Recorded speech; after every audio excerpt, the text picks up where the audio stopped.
দেখছেন দর্শক, ধানমন্ডি 32 থেকে সরাসরি যুক্ত আছে আপনাদের সাথে, দেখানোর চেষ্টা করছি 32-এর যে ভাঙ্গার যে দৃশ্যটি দেখছেন, যে ছাত্র জনতা তারা কিন্তু হাতুড় দিয়ে হামার দিয়ে যে পারছে দেওয়াল ভেঙে কিন্তু ধানমন্ডি 32 কিন্তু মাটির সাথে মিশিয়ে দিচ্ছেন এবং তারা বলছেন যে থাকবে না ধানমন্ডি 32 নম্বর। এবং ছাত্র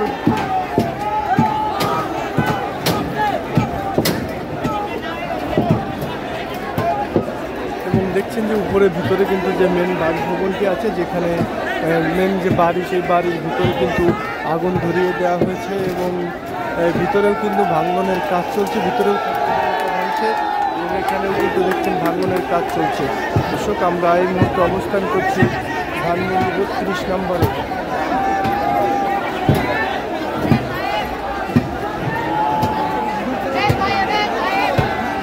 দেখছেন যে ভিতরে কিন্তু যে মেন ভবনটি রয়েছে, সেই ভবনের ভিতরে কিন্তু আগুন ধরিয়ে দেওয়া আছে এবং ভিতরেও ভাঙ্গার কাজ করছে। সাথে আর একটি বিষয় আপনাদেরকে জানিয়ে রাখি যে এইখান থেকে কিন্তু যে যেটা পারছে হাতে করে সংরক্ষণ করে নিয়ে যাচ্ছে এবং তারা বলছে যে এটা স্মৃতি হিসাবে তারা রেখে দিবেন এবং কেউ নিয়ে যাচ্ছে চেয়ারের পায়ের এক টুকরা কাঠ, কেউ হাতে করে নিয়ে যাচ্ছে এক টুকরা ইট এবং যে যেটা পারছে সেই কিন্তু সেইটা সাথে করে নিয়ে যাচ্ছে। তারা বলছে যে এটা স্বৈরাচারের শেষ স্মৃতি হিসাবে আমরা রেখে দিতে চাই, এমনটি কিন্তু তারা বলছেন।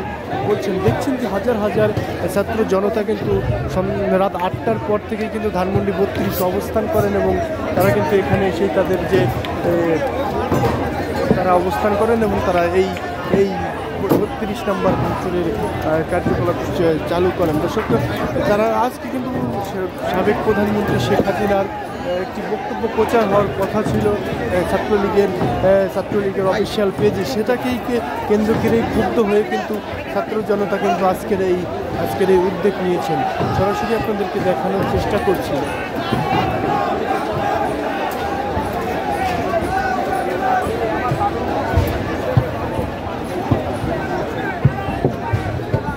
বাইরে ভিতরে কিন্তু অসংখ্য মানুষ রয়েছে।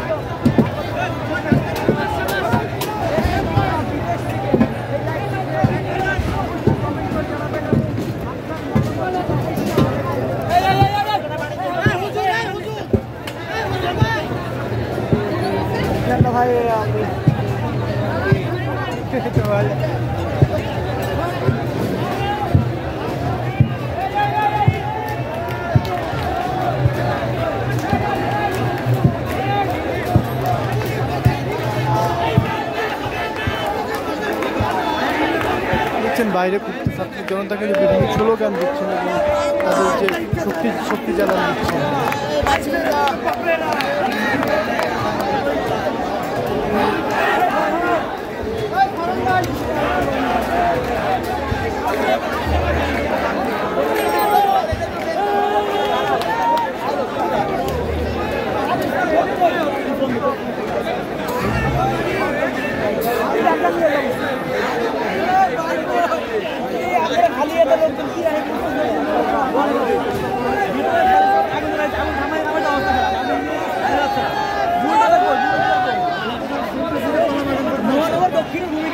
মানে